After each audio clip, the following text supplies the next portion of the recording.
This is फंज education. मैं आपका दोस्त आपका स्वागत करता हूं अपने इस यूट्यूब चैनल पर। दोस्तों, आज हम टीजीटी साइंस केमिस्ट्री में वलय श्रृंखला समवायता और कुछ समवायता जैसे त्रिविम समवायता, उसमें विन्यासी और संरूपण में, फिर ज्यामितीय समवायता, इसी में आता है समपक्ष और विपक्ष, फिर सिनिक और एंटी होता है। ठीक है, अध्ययन करेंगे। चलिए स्टार्ट करते हैं। वलय श्रृंखला समवायता। तो वलय श्रृंखला समवायता किन किन में पाई जाती है?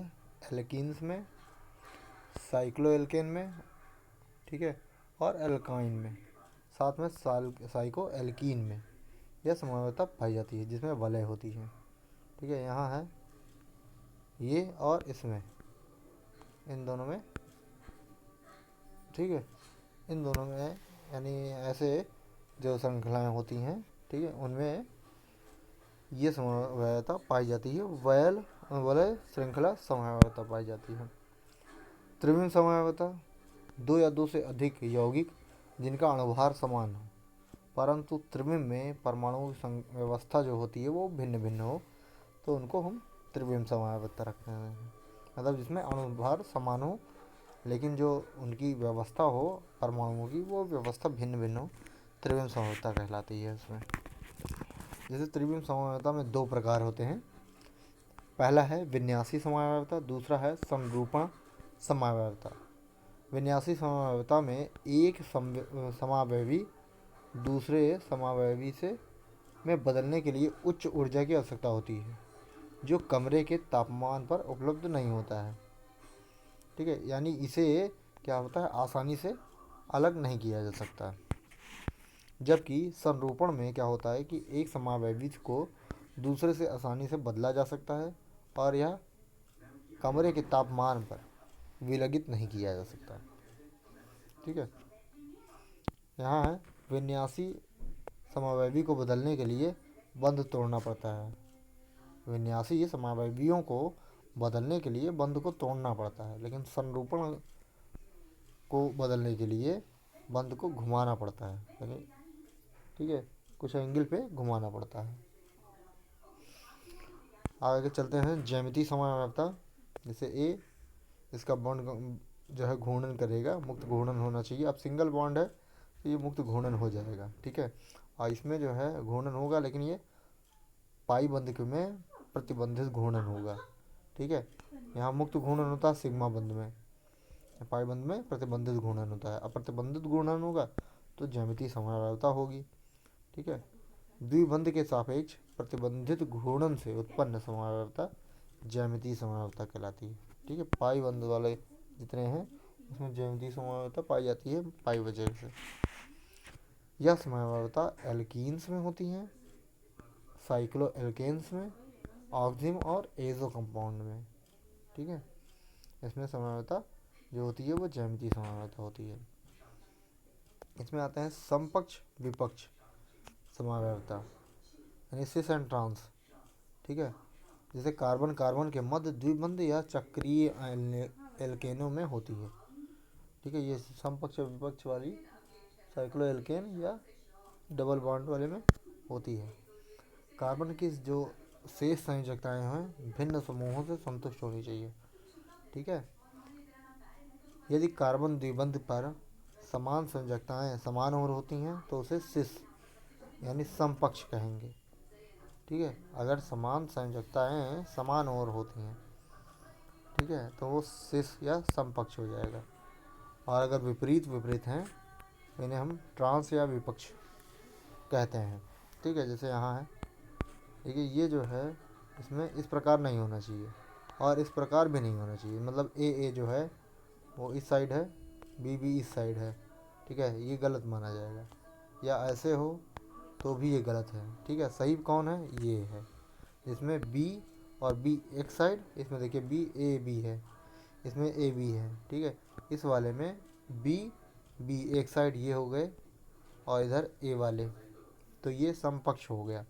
ठीक है, और ये विपक्ष हो गया, बी ए बी, ये ऐसे करके ये विपक्ष यानी ट्रांस में आ गया।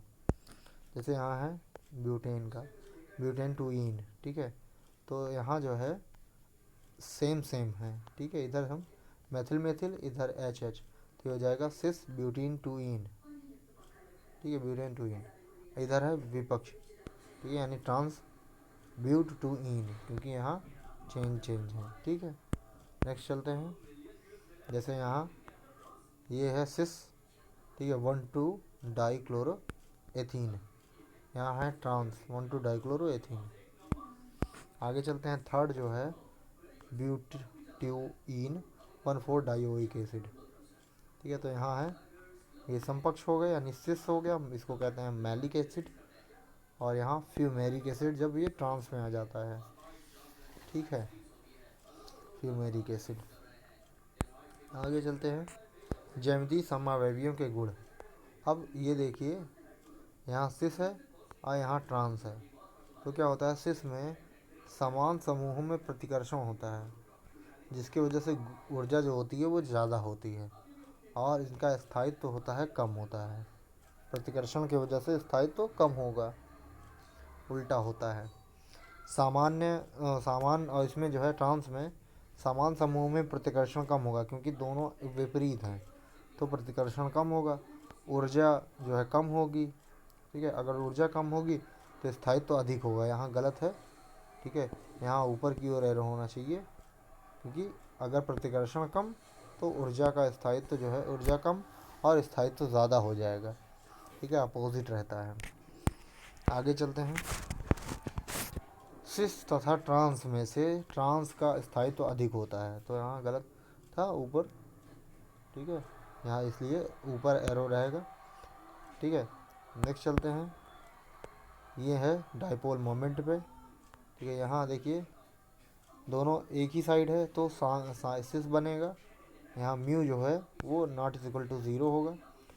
इधर भी, इधर विपरीत विपरीत हैं दोनों, ठीक है, इधर इधर है, तो ये ट्रांस इज इक्वल टू 0 हो जाएगा, ठीक है। तो इसमें जो क्या होगा, सिस और ट्रांस समावयवियों में सिस का जो द्विध्रुव अघूर्ण होगा वो विपक्ष से अधिक होता है, ठीक है। यहाँ 0 हो जा रहा है इसका, क्योंकि ये विपरीत हैं तो कैंसिल आउट हो जाएंगे, तो इसलिए 0। यहाँ कैंसिल आउट होगा नहीं, इसलिए ये अधिक होगा, 0 से एबव होगा, ठीक है। यहाँ अगर देखा जाए तो यहाँ इसका ज़्यादा होगा, सिस का ज़्यादा होगा। स्थायित्व अगर देखा जाए तो ट्रांस का ज़्यादा होता है स्थायित्व सिस के मुकाबले, और द्विध्रुव आघूर्ण जो होता है वो सिस का ज़्यादा होता है, ट्रांस का कम होता है, ठीक है। इस टाइप के अगर अवयव हैं तो ये सिस कहे जाएंगे। इनका जो गलनांक होता है वो कम होता है, ठीक है, क्योंकि समपक्ष होते हैं तो प्रतिकर्षण जो है वो अधिक होता है। विपक्ष हो जाएंगे यानी ट्रांस हो जाएंगे तो जो है वो प्रतिकर्षण कम हो जाएगा और गलनांक अधिक हो जाएगा, ठीक है। सिस संकुलन कम तथा ट्रांस संकुलन अधिक होता है। आगे चलते हैं। ट्रांस समावयवी में अवयवों अणुओं के मध्य संकुलन अधिक उत्पन्न होता है, जिससे इनका गलनांक सिस समावयवियों से अधिक होता है, ठीक है। इसका जो कॉम्बिनेशन या संकुलन होता है वो अधिक होता है ट्रांस में, इसलिए सिस का जो समावयवी का गलनांक जो होता है कम होता है और ट्रांस का अधिक होता है। आगे चलते हैं। सिस समावयवी में समान समूह एक ओर होने के कारण अणुओं में मध्य वांडर वाल उच्च होता है, आकर्षण जो है वो उच्च होगा, जिसकी वजह से क्वथनांक उच्च हो जाता है, ठीक है। क्वथनांक अगर देखा जाए तो सिस का ज़्यादा होगा और ट्रांस का कम। फिर आते हैं मैलिक एसिड। मैलिक एसिड का सिस जो फॉर्म था उसको गर्म अगर किया जाए तो मैलिक एनहाइड्राइड बनाता है, जबकि फ्यूमेरिक एसिड जो है इसका ट्रांस गर्म करने पर एनहाइड्राइड नहीं बनाता है। ये है मैलिक अल्कोहल है, मैलिक एसिड है, इसको अगर गर्म किया जाता तो मैलिक एनहाइड्राइड बनाता है। आगे चलते हैं। सिस एंड ट्रांस समावयवता जो होती है वो साइक्लो एल्केन में भी होती है, एल्कीन में भी होती है, लेकिन जब सी की जो वैल्यू हो वो 8 के बराबर हो या 8 से ज़्यादा हो, ठीक है। लेकिन वलय में अगर कार्बन की जो संख्या हो 7 से बराबर या 7 से कम हो तो वलय तनाव के कारण ज्यामितीय समव्यवस्था नहीं होती है। ठीक है, वो 8 से ज़्यादा वाले के, 7 से कम वाले के लिए नहीं है। ठीक है, जैसे यहाँ है, इसमें 3 कार्बन है तो इसलिए यहाँ पॉसिबल नहीं है, इसमें नहीं पॉसिबल है। ठीक है, लेकिन इसमें पॉसिबल होता है। यहाँ जो है 8 के इक्वल है। ठीक है, इसलिए यहाँ है, यहाँ भी हो जाएगा इसका ट्रांस। नेक्स्ट चलते हैं सिन और एंटी समवायता। यह समवायता ऑक्सिम और एजो यौगिकों में होती है। ठीक है, इसमें सी बॉन्ड एन या एन बॉन्ड एन होना चाहिए, एन डबल बॉन्ड एन होना चाहिए। ठीक है, और कार्बन की जो शेष संयोजकताएँ हों वो भिन्न समूहों से पूर्ण होने चाहिए, मतलब ए बी सी डी जो हो वो अलग अलग हो सारे। ठीक है, यदि एच और ओ एच समान दिशा में हो तो इसे सिन कहेंगे, जबकि अगर विपरीत हों तो एंटी कहेंगे।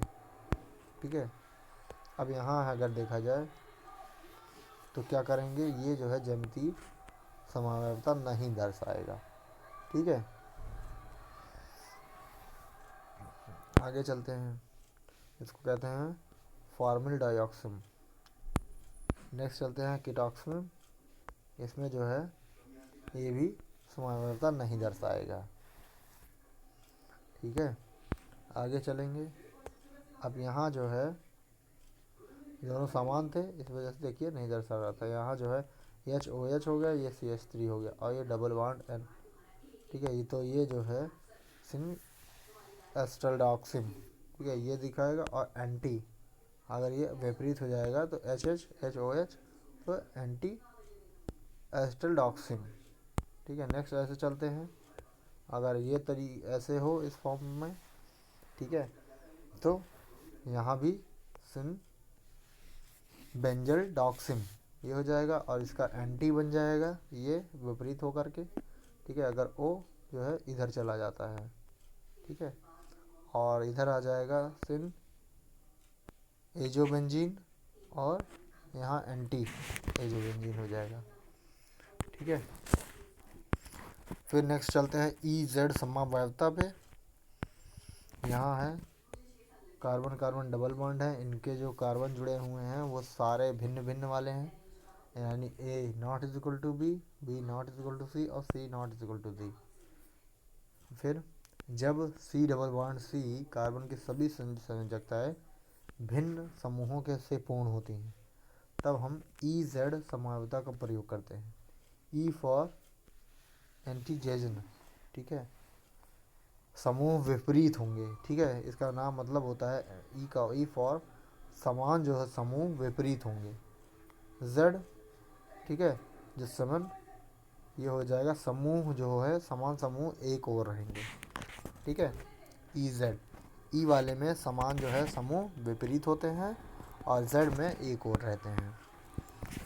ठीक है, समूह की वरीयता को CIP नियम द्वारा की जाती है। ठीक है, समूह की जो वरीयता होती है दोनों बगल बगल वालों को, वो CIP मतलब जो है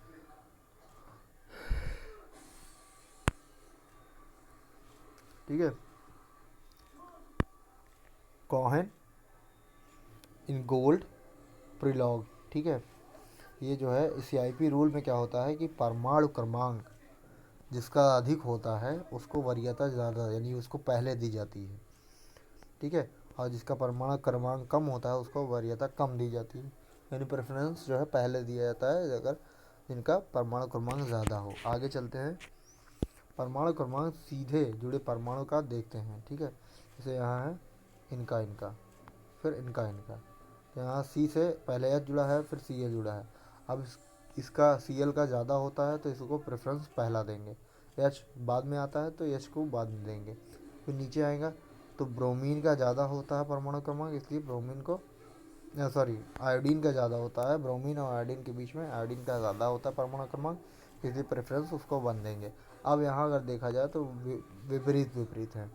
ठीक है, दोनों का जो वरीयता क्रम है वो विपरीत है, इसलिए ये ई फॉर्म हो जाएगा।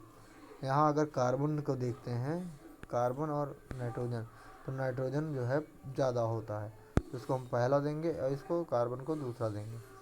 यहाँ अगर कार्बन से ऑक्सीजन ज़्यादा होता है तो ऑक्सीजन को प्रेफरेंस पहले देंगे। तो यहाँ 1 1 एक साइड में है तो इसको Z फॉर्म कहेंगे, ठीक है। N पर परमाणु क्रमांक C से ज़्यादा है, इसलिए N को 1 की वरीयता दी जाती है। आगे चलते हैं।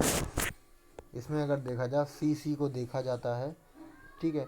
तो C को अगर देखा जाए तो समान है, लेकिन H और O को देखा जाए तो H में O का परमाणु क्रमांक ज़्यादा होता है, तो इसलिए ये ज़्यादा हो जाएगा। फिर नेक्स्ट पे CH2 तक चलते हैं तो ठीक है, ठीक है। H इसमें और आ जाता है, इसको पहले प्रेफरेंस नहीं देते हैं, इसको देते हैं क्योंकि इसका परमाणु क्रमांक ज़्यादा है, ठीक है। CH2 तो CH2 इसमें ले लेते हैं, C ज़्यादा आगे है इसलिए ये वाला Z फॉर्म हो जाएगा, ठीक है। और यहाँ जो है E फॉर्म में आ जाएगा। आगे चलते हैं। यहाँ देखा जाए, ठीक है, कौन कौन सा है। तो पहला जो है, इसके अगर दो नाम बनते हैं E2E4Z बनता है, तो XHE और यानी हेक्स 2,4 डाईईन इसका नाम होता है, तो ठीक है। इसका फिर हो जाएगा 2Z4E हेक्स 2,4 डाईईन, तो Z जो है ज़्यादा होगा, ठीक है, इसलिए आ जाएगा 2ZE4 4E इतना, ये वाला तो सही हो जाएगा। आगे चलते हैं। यहाँ देखा जाए अगर E, यहाँ 1 2 3 4 बड़ी श्रृंखला हो जाएगी 6 तक, तो 6 ये भी है हेक्स, ठीक है।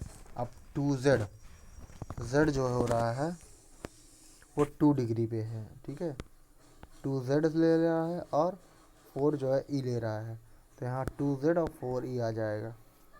इसका नाम ये हो जाएगा hex 2Z4E hex 2,4 डाईईन 1 oic acid, ठीक है। आगे चलते हैं। एलीन्स में ज्यामितीय समवायिता, वे हाइड्रोकार्बन्स जिसमें कार्बन एवं कार्बन में द्विबंध द्वारा बंधित होते हैं एलीन्स कहते हैं। जो कार्बन होते हैं वो डबल बॉन्ड से जुड़े होते हैं, इनको संचयी पॉलीन कहते हैं, ठीक है। यहाँ देखते हैं जो C होता है वो XY तल के लंबवत होता है, ठीक है। यहाँ sp संकरण होता है, इन दोनों में sp2 संकरण होता है, ठीक है। ये YZ में तल में होते हैं, ठीक है। यदि एलीन असीमित हो, ठीक है, असमित हो, तब ज्यामितीय समवायिता नहीं दर्शाती है, ठीक है। यहाँ जब यानी असमित हो तो ज्यामितीय समवायिता नहीं दर्शाती है, लेकिन अगर सम्मित हो तो वो दर्शाएगी। यहाँ देखिए सम्मित है, ठीक है, तो यहाँ ज्यामितीय समवायिता दर्शाई जाती है, ठीक है। अब यहाँ अगर द्विबंध हो और द्विबंध विषम हो, यानी अगर द्विबंध सम है तो क्या होगी, इंड समान या भिन्न हो तो ज्यामितीय समवायिता नहीं दर्शाएगी, ठीक है। यानी द्विबंध अगर समान, यहाँ 3 है तो यहाँ चलेगा, यहाँ 2 था तो ये ज्यामितीय समवायिता नहीं दर्शाएगा, यानी इसमें भी ज्यामितीय समवायिता नहीं दर्शाएगा, तो इसलिए भिन्न होना चाहिए, ठीक है, यानी विषम होना चाहिए, तब GI एक्टिव होगा। जैसे यहाँ है, यहाँ अगर देखा जाए तो L और L1 और L2 जो है नॉट इक्वल टू हैं, ठीक है, एक दूसरे के नॉट इक्वल हैं, और यहाँ जो है वो बॉन्ड की जो संख्या है वो विषम है, तो इसलिए ये ज्यामितीय समानता दर्शाएगी। यहाँ जो है L1 और L2 इक्वल टू इक्वल है एक दूसरे के, और यहाँ जो है विषम है, तो ये भी यहाँ जो है L1 और L2 ज़ीरो हो जाती है, ठीक है, नॉट इक्वल टू होना चाहिए, तो यहाँ लेकिन इक्वल है तो यहाँ जो है नहीं दर्शाएगी, ठीक है। फिर आगे चलते हैं। यहाँ इसमें अगर देखा जाए तो यहाँ जो है ज्यामितीय समवायिता नहीं दर्शाएगी, ठीक है, क्योंकि ये कॉम्बिनेशन नहीं सही है। फिर यहाँ जो है ज्यामितीय समानता दर्शाएगी, क्योंकि ये हमारा ज्यामितीय जो है समानता दर्शाएगा। ठीक है, नेक्स्ट चलते हैं स्पाइरो यौगिकों में ज्यामितीय समावयवता। यहाँ यदि दो वलय एक कार्बन से जुड़ी होती हैं तो इन्हें स्पाइरो यौगिक कहते हैं। ठीक है, यहाँ sp3 संकरण होता है, इसमें एक्स वाई तल और वाई जेड तल दोनों होते हैं। अगर ये असममित हैं तो इसमें ज्यामितीय समावयवता नहीं होगी। ठीक है, आगे चलते हैं। वलय की संख्या जो हो अगर समान हो तथा इंड्स में जो हो वो समान या भिन्न हो तो ज्यामितीय समावयवता नहीं दर्शाते हैं। यानी अगर वलय की संख्या सम है तो वो दर्शाएंगे नहीं। ठीक है, अगर वलय की संख्या विषम है और इंड विभिन्न होने पर ही, ठीक है, ये करेंगी। आगे देखते हैं। यहाँ है, ठीक है, अब यहाँ विषम है वलयों की संख्या तो ज्यामितीय समावयवता देगा। यहाँ जो है, अब यहाँ देखिए जो वलय की संख्या तो सम है, ठीक है, लेकिन जो है इसके जो है भिन्न भिन्न नहीं है। ठीक है, या चाहे समान हो चाहे भिन्न हो तभी ये ज्यामितीय समावयवता नहीं होगी। मसला यही है कि जो वलय हो वो सम हो। आगे चलते हैं। ज्यामितीय समावयवता की संख्या, ठीक है, असममित अगर हैं तो इसमें 2n, जहाँ n है द्विबंध की संख्या, कितने द्विबंध हैं उनका फार्मूला लगा करके असममित ज्यामितीय समावयवियों की संख्या निकाला जा सकता है 2n से। और अगर सम्मित है तो इसमें अगर द्विबंध विषम है तो फार्मूला आ जाएगा 2n-1 प्लस 2n-1/2। ठीक है, अगर विषम है, ये विषम है तो अगर सम है द्विबंध तो 2n-1 प्लस 2n-2 ये हो जाएगा। ठीक है, यहाँ अगर देखा जाए, देखिए यहाँ डबल बॉन्ड जो है वो 3 है तो विषम है, तो यहाँ हम GI कैसे निकालेंगे 2^3-1 यानी, और 2^3-1/2 तो ये आ जाएगा 2^2 प्लस 2^1 तो ये जाएगा 6 समावयवी। नेक्स्ट है, यहाँ बंधों की संख्या 2 है तो सम में आ जाएगा तो 2^1 2^2 तो हो जाएगा, एक 1 हो जाएगा, एक 2 हो जाएगा, 2 1 3 हो जाएंगे समावयवी इनके। आगे चलते हैं। अगर ज्यामितीय समावयवियों में असममित हैं तो 2n n जो है द्विबंधों की संख्या है, और सम्मित हैं तो 2n-1 प्लस 2p-1, जहाँ p है n/2, ये n फॉर सम के लिए, और n+1/2 ये n विषम के लिए। इसको हम इससे भी लिख सकते हैं। ठीक है, आगे चलते हैं। प्रकाशिक समावयवता, ये है साधारण प्रकाश जिनमें क्या होता है, जो किरण होती है वो चारों तरफ रहती है। ठीक है, तरंगे, ये है निकाल प्रिज्म जो भी होता है, जिसको कहते हैं कैल्शियम कार्बोनेट। ठीक है, इससे बना होता है निकाल प्रिज्म, तो जिससे पास कराई जाती है लाइट तो हमको PPL मिलता है, यानी समतल ध्रुवित प्रकाश मिलता है। ठीक है, अब ये हमारा ध्रुवण घोड़ा पदार्थ होता है, जो ये पदार्थ को प्रकाश यानी लाइट एक्टिव बताता है। ठीक है, उससे क्या होता है, ये जो चीज़ इसको डाइवर्टली घुमा देता है। अगर दाईं ओर घुमा देता है तो डेक्स्ट्रो, ठीक है, यानी D+, अगर लेफ्ट में घुमा देता है तो लेवो, ठीक है, यानी L कहते हैं, इसको L- कहेंगे। ठीक है, क्लॉकवाइज और एंटी क्लॉकवाइज अगर घुमाता है, क्लॉकवाइज घुमाता है तो डेक्स्ट्रो, ठीक है, यानी D कहेंगे, D+, और लेफ्ट करता है यानी एंटी क्लॉकवाइज घुमाता है तो L कहेंगे। वह प्रकाश जिसमें प्रकाश के कारण सभी दिशाओं में कंपन करते हैं उसको साधारण प्रकाश कहते हैं। ठीक है, और जब प्रकाश साधारण यानी साधारण प्रकाश को निकाल प्रिज्म से गुजारा जाता है तब प्रकाश के कण एक दिशा में कंपन करते हैं, एक ही दिशा में अगर कंपन करते हैं वो भी तल के लंबवत। तो इस प्रकार के जो प्रकाश होता है उसको हम समतल ध्रुवित प्रकाश कहते हैं। ठीक है, जब साधारण प्रकाश को निकाल प्रिज्म से दर्शाया गुजारा जाता है तो क्या होता है कि प्रकाश के कण की जो दिशा होती है वो एक ही दिशा में हो जाती है, वो भी तल के लंबवत। तो इस प्रकार के जो प्रकाश होता है उसको हम समतल ध्रुवित प्रकाश कहेंगे। ठीक है, आगे चलते हैं। जब पीपीएल को किसी पदार्थ से गुजारा जाता है तो यह पदार्थ समतल ध्रुवित प्रकाश के तल को दक्षिणावर्त या वामावर्त में घुमा देता है।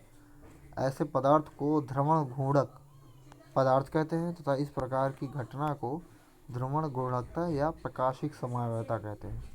ठीक है, अब जो घूर्णक मतलब घूर्णन कराते हैं वही प्रकाशिक समवायता दर्शाते हैं। आगे चलते हैं। प्रकाशिक समवायता दो प्रकार के होते हैं। वह समवायवी जो पीपीएल को दक्षिणवर्त दाहिने घुमाता है उसको डेक्स्ट्रो यानी डी, जबकि वह समवायवी जो वामावर्त घुमाता है उसको लेवल एल, ठीक है, या एल कहते हैं। ठीक है, अब आगे चलते हैं। जिस कोण पे घुमाएगा उसको देखते हैं। वह कोण जिससे पीपीएल का तल घूमता है उसे ध्रुवण घूर्णक कोण कहेंगे। ठीक है, जब ध्रुवण घूर्णन कोण विशिष्ट परिस्थितियों में ग्रास करते हैं तब इसे विशिष्ट ध्रुवण घूर्णक कोण कहते हैं। ठीक है, अल्फा जो है ए टी होती है वो थीटा अपान एल इंटू सी हो जाता है। ठीक है, जहाँ एल जो होता है वो नली की लंबाई होती है और सी जो होता है वो पदार्थ की जो सांद्रता होती है ग्राम पर एमएल में। ठीक है, जैसे एग्जांपल है 1 मोल NaOH है तो वन मोल जो NaOH होगा वो 1000 ml का होगा। अगर 40 ग्राम NaOH है तो ये हो जाएगा इतना। उसके बाद हम निकाल लेंगे। हम जानते हैं 40 upon 1000 gram NaOH is equal to 1 ml। Then इसकी जो वैल्यू हो जाएगी 0.04 ग्राम पर ml हो जाती है। ओके फ्रेंड्स, वीडियो कैसा लगा कमेंट सेक्शन में ज़रूर बताएं। अभी तक आपने लाइक और सब्सक्राइब नहीं किया है तो मेरे चैनल को सब्सक्राइब ज़रूर करें और शेयर करें, और सब्सक्राइब करने के बाद बेल आइकन को प्रेस करना ना भूलें जिससे मेरे वीडियो की नोटिफिकेशन जल्द से जल्द पहुंच सके। फिर मिलेंगे नेक्स्ट टॉपिक में नेक्स्ट वीडियो के साथ। तब तक के लिए मुझे आज्ञा दीजिए। नमस्कार।